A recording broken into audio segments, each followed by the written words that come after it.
How you doing, guys? This is Damon Reio.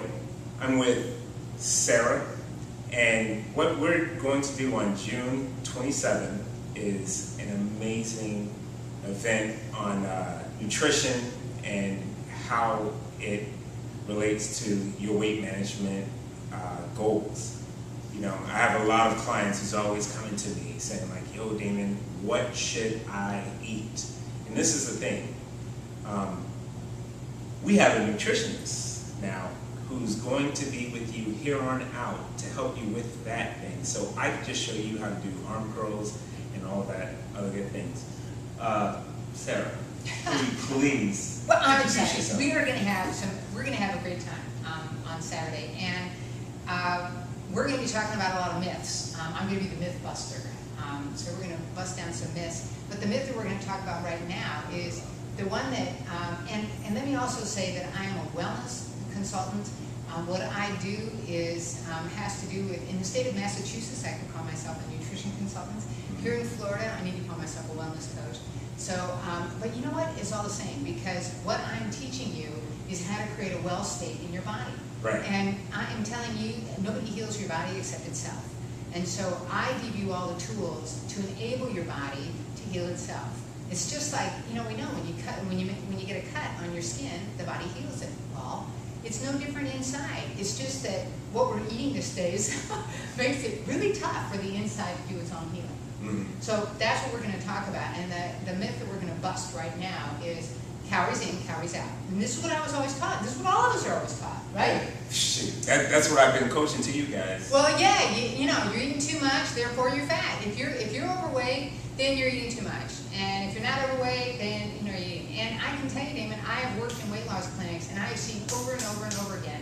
And you guys who are watching who can identify with this will be going, yes, yes, that's me. I talked to woman after woman after woman who were obese. You know, more than 30 pounds to lose is actually the definition of obese. So we're now talking about a country that's got a whole lot of obese people. Yeah.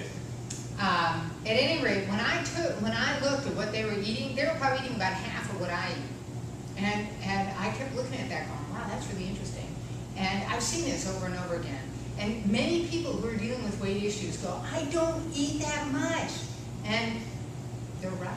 A lot of them don't. When I was several years back, when I had a nutritional certification, a mentor of mine who was coaching, he was like, you know, your clients, they're going to always tell you that I don't understand why I'm losing weight, and the answer is that they're eating too much, and it's all about calories in versus calorie out. And it's always been relative.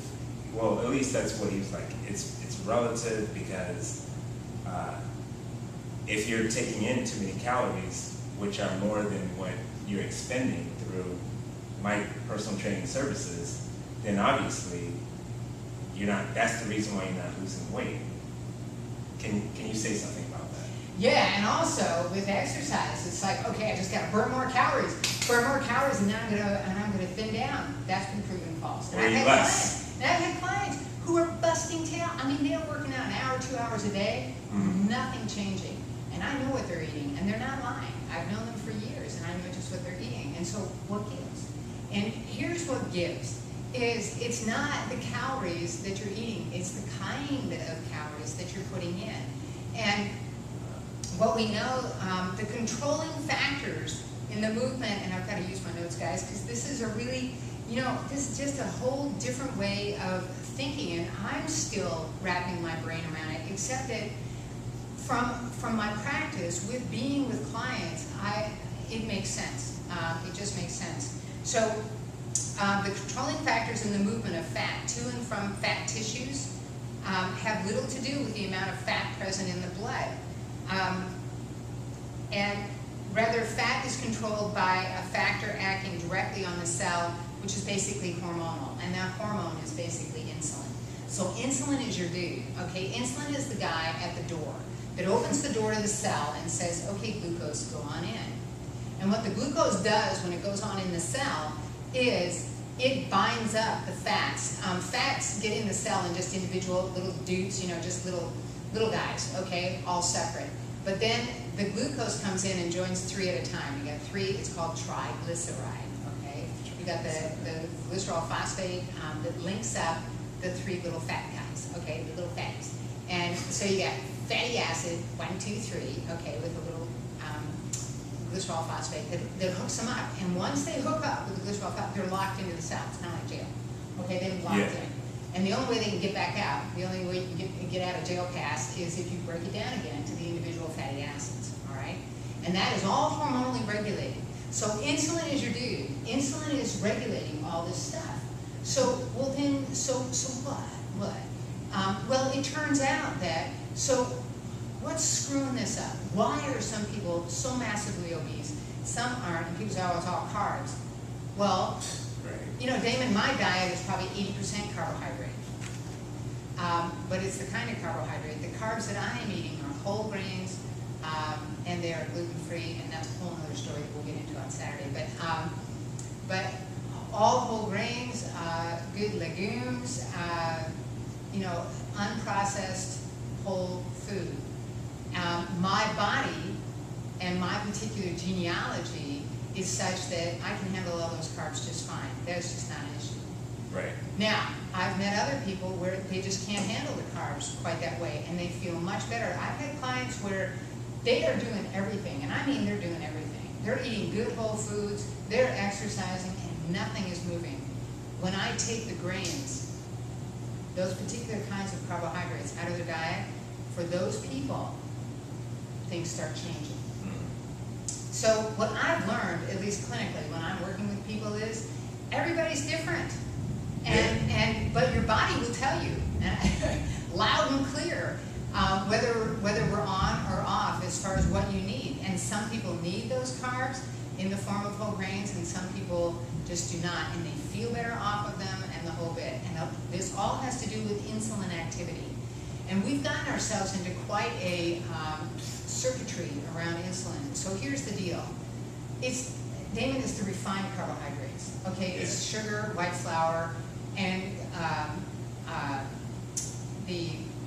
sugar. Well, the corn syrup. Corn syrup. High fructose corn syrup. There we go. That's what I was looking for.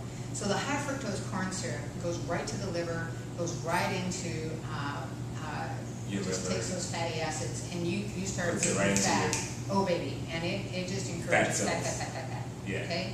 So what's going on in our society? Since we've started processing and refining carbohydrates, we just keep getting bigger and bigger and bigger. And back in the 70s, when they said, ooh, cholesterol and fat is bad, they lowered the fat and raised the sugar. Yeah. And look at our nation now. Right. I mean, if there isn't a one-to-one correspondence there, I don't know what is. So we are in trouble, and now we're in 2nd and 3rd generation. See, if you've been doing a whole lot of refined carbohydrates, your insulin levels are now hyperactive, basically. They're very sensitive, and insulin, remember I said insulin opens the door and lets fat in, locks it into the cell. So the more insulin, the more refined carbohydrate you're taking in, the body, the minute that glucose level goes up in the blood, the body sends out the insulin to get it metabolized, okay? And the insulin's what opens the door to throw the fat into the cell. So now you've got a woman who's been doing a whole lot of that, and her body's now primed. The pancreas is like hyperactive, putting out more and more insulin. And now she gets pregnant. She's still eating that food. And now the baby gets sensitized, and now the baby has a hyperactive pancreas and hypersensitive insulin. It's hyperactive insulin. That's a hell of an analysis. Uh-huh. There's 2 things. One, it seems as though that there's a hormonal balance or component with it. So it's not so much with fat that are the foods that we're consuming, but also the hormonal situation, such as stress. And then 2, like you hinted on, there are 2 different types of carbohydrates, and a lot of people think as though that carbs are all the same. Back in the 70s, the situation, like you were saying, was, hey, the reason why the United States is getting fat is because of fat. Then you get in the 80s, oh, it's because they're eating too much protein.